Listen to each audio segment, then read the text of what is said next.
at 8:53 a.m. in the morning.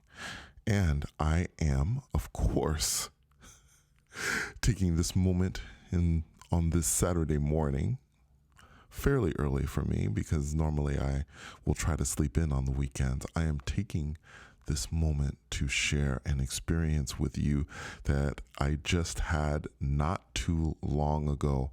Although for the last, I would say, 45, 50 minutes, I've been writing down notes.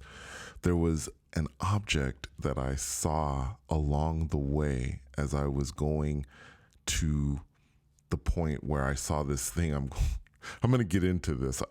You know what? Honestly, let me just get into this for you so you know exactly what happened. So, for those of you who are interested, this began with me lying down with storm sounds on. It was the usual scenario. I had stayed up late last night studying Spanish as I normally do, and then I went to sleep about 5 something in the morning. And I must tell you guys, this was an interesting movement that I had. Now, I have again talked about my beyond body experiences with you, and I do always realize that there are maybe people that just come onto my channel and they see this video and they think they want to listen to it. It looks like an interesting video, so they take a moment and then they hear beyond body, or they hear me talk about certain things, and it could be a little bit confusing because beyond body is, for me anyway, and at this point, what I believe is that beyond body is not the same as astral projection. And one of the main things is when you astral project, you feel a separation. At least I do. I feel a separation from my body. I can feel my spirit being separating. When I do the beyond body, it does feel as if my entire body is in movement. There is no separation. At times, I feel as if I'm shooting out into space and accelerating my entire body. That's what it feels like. At times, I turn in different directions, different angles, and I have come to theorize that this is some sort of navigational system that I've developed. My expanded self may have developed it. Uncertain. I know that after doing these movements, after moving left, right, or after propelling through space, I end up in another destination. And I never know what that destination is going to be. This time, I could feel it come on, and then I could feel myself tumbling. Now, this is a new sensation for me, because sometimes I will feel myself turn left, turn right, as I've told you before. Sometimes I'll feel myself angle upwards or angle downwards. Sometimes I'll feel myself fall off of my bed, or at least the sensation that I'm falling off my bed. This was not the case this morning. This morning, I felt as if I was literally moving, rolling on my side, as if, imagine for a moment, you're on a hill, you lie down, and then you just start to roll down off your side. You roll down and you're just tumbling, or you're rolling down this hill. That's what it felt like to me. It felt like I was rolling through space. And every once in a while, I'd feel myself kind of pitch upward or move upward for a moment, and then I would come back and I would just tumbling. It was a very interesting feeling. One of the things I thought, this is interesting. When I go to amusement parks, one of the kinds of rides, I can't stand this kind of ride. The rides that go in a circle constantly, like the teacups in Disneyland, can't ride those. I might be able to ride a Ferris wheel, but I cannot ride rides that continuously go in a circle. And I thought, as I was tumbling, I thought to myself, am I going to be so dizzy that I'm going to, once I get into this world, whatever this world is, I wasn't sure where I was going, obviously. I was thinking, once I get into this world, am I going to be so dizzy that I'm not going to be able to enjoy myself, or I'm going to be snagged right back because, well, I can't get my balance. Thankfully, this was not the case.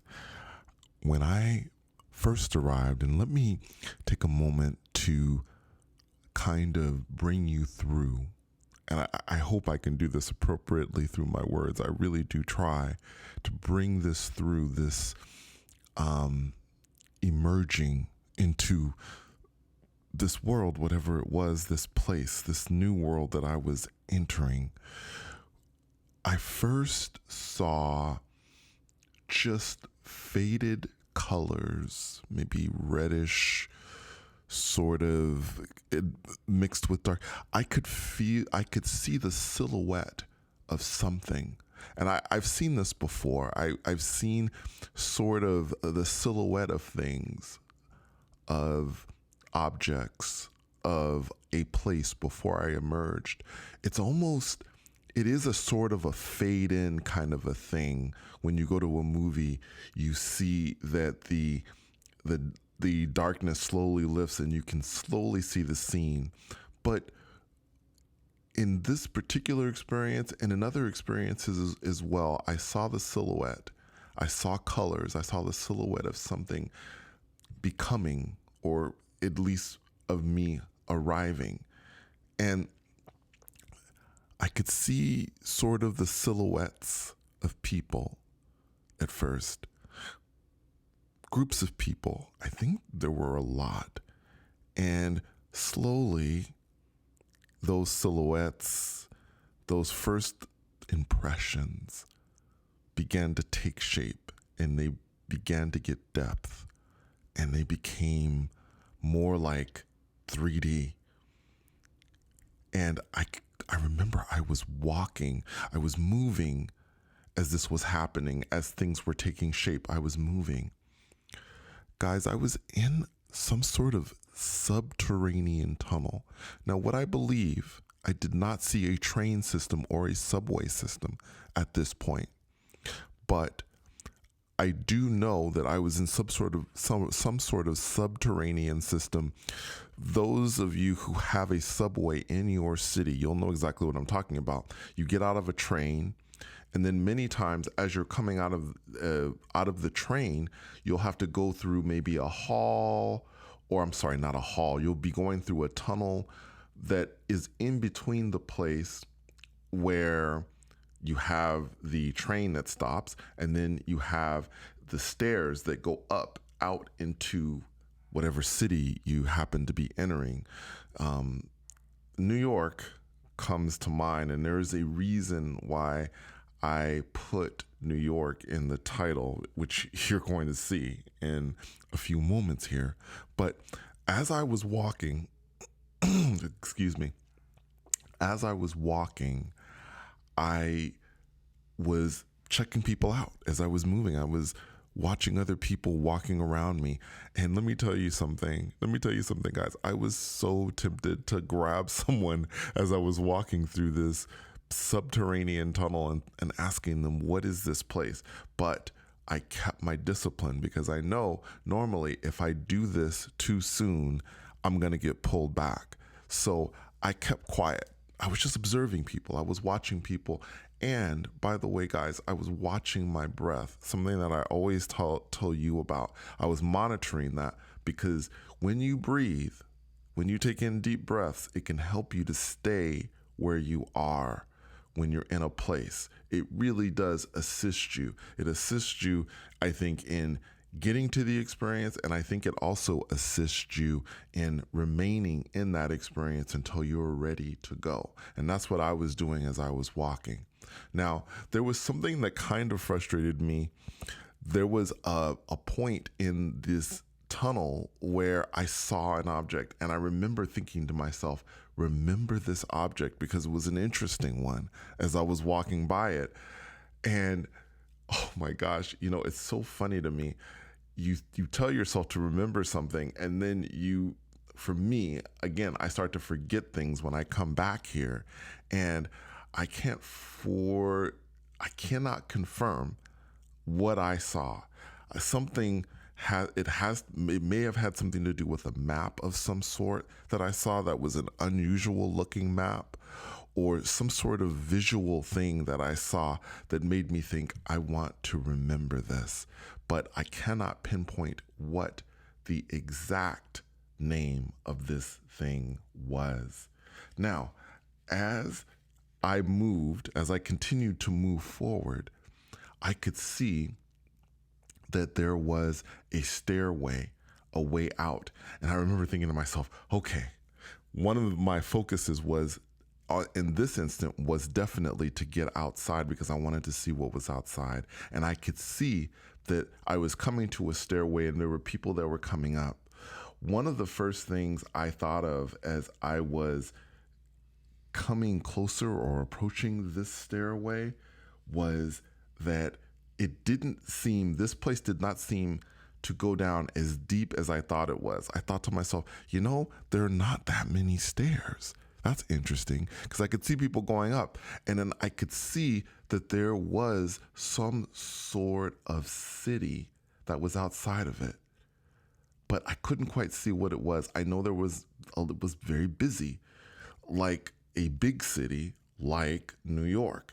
I could see that there was a lot of hustle and bustle, I guess you might say, but I couldn't see everything. I could just see that there were things right outside of that stairway. And I was thinking, oh my gosh, what am I going to see? What is this place going to be? And I started moving faster. And again, I felt myself starting to kind of lose my grip a little bit, but then I started breathing and I came right back. I was like, okay, just stay in there. I want to see what's outside. So as I came out, and even before I got completely outside, I could see the Statue of Liberty. Now, I believe there's a subscriber that I know that is from New York, and obviously this is a subscriber, and many people, but especially people in New York, know that the Statue of Liberty has its own island. But as I emerged from this subterranean tunnel and came outside, I noticed that this version, and I'm going to say it was a version of the Statue of Liberty, did not have its own island. It was also, in my mind, not as big. Now, there are other statues of liberty in the world, two more that come to mind in Paris, and there are other replicas around the world. This Statue of Liberty that I saw looked, at least I could see the crown, I could see the face. I don't know if I could see the windows, but I know I could see the crown, and I could see the spikes, and I could see the face. And as immense as it was, and it was a big, huge thing, it was not the size of the statue that you would normally see in New York. It may have been half the size of a skyscraper. It was huge, and it seemed to be connected to other buildings. So in other words, there were other buildings that seemed to be connected to this version of the Statue of Liberty. And as I came out, there were people gathered around this statue. I mean, hundreds of people were gathered around this, maybe hundreds of people. And I was staring up at it, and I remember my words were, what happened to the Statue of Liberty? What happened? What is this? And then I finally thought to myself, okay, I'm going to start asking people. I'm going to start going up to people and asking them what this is. So I remember there was a gentleman with dark hair. He have looked almost Middle Eastern to me. And I said, excuse me, what is this place? What is this world called? And this person gave me a name. He gave me a name of the world. And the name of the world was Anar. Anar. And it's so interesting because I repeated it. I said, Anar? He said, Anar. A-N-A-R. Anar. That's what he said.